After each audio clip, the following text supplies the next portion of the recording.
I watch the Eurovision Song Contest every year. I'm such a fan. I did a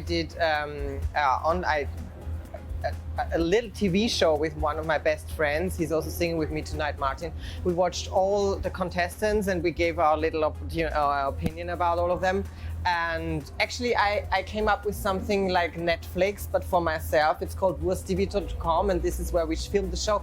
And so yes, I watched all the contestants before, and then I was allowed to be in Turin myself, and I was in the stadium, and yeah, it was amazing. Well, I met Sam, I met Sheldon Riley, I met Constructor, I met Monica from Lithuania, I met, who did I meet? I think that was it. All the others I saw on stage, but with them I talked, yeah. So good, because when it came out, everybody was talking about the dance break. And I thought, well, that's gutsy to have such a long dance break, because it better be good. You know, if there is such a long time where there's no singing. And then I saw her and I was like, holy shit. Wow, what she did on stage. I mean, we lost it. The stadium lost it. The gays lost it. It was just an iconic moment. Oh, it's just so nice to be here. I love to be by any Eurovision event. I think that our community of Eurovision lovers is just such a strong one. And we support each other and we celebrate each other. And even, I mean, especially when you're like a contestant, and it could have been like a gazillion years ago, people would still remember you and admire you for what you did, and this is so nice, and I'm so thankful for that. I really, you know, I always feel very humble when I'm allowed to be at a Eurovision event. Yeah, I mean, in any way you can imagine, really, because I got so many opportunities after that I did not have before. I got a voice that people would listen to. That changed definitely. And in terms of my art, I have now. I'm working with my friends. You know, I have this beautiful team of people, and we realize all the wildest fantasies I have. So I'm really privileged. I'm so grateful, you know, to be able to say that I, you know, live my life and pay my bills with the things I love to do. I did not really think that much, to be honest, because I thought, well, selfishly, for the first step, I thought, this is my moment. I want to deliver. I want to sing a song that speaks from my soul. And of course, I think that because I can relate to this kind of, this topic or this word so much, it is a quite common story in the queer community that I'm talking about. So, of course, I was aware that the people will resonate, but I mean, I never thought that I would win. So that was crazy. It's just me. You know, I didn't do anything on purpose. It was just that what I had to do, and this is what my system told me.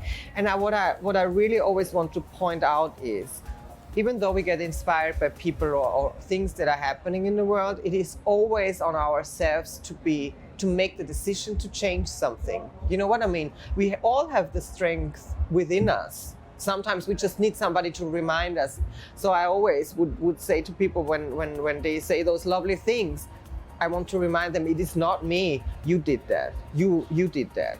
Oh, it was an up and down. You know, after winning, it was so intense.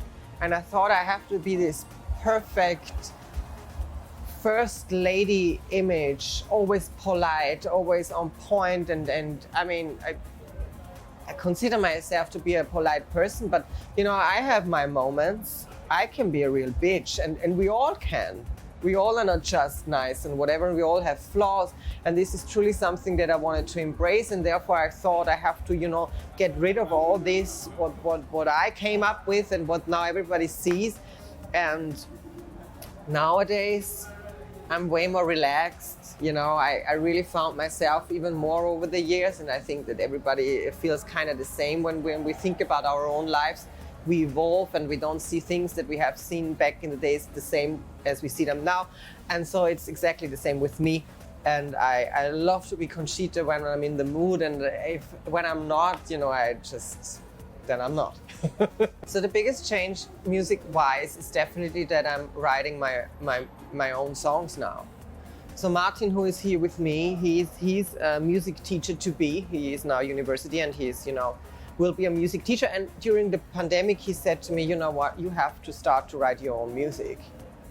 And I was like, no, I cannot do that. I don't know how to do it, you know, all of that bullshit. And then he said to me, well, you got to learn it then, I guess.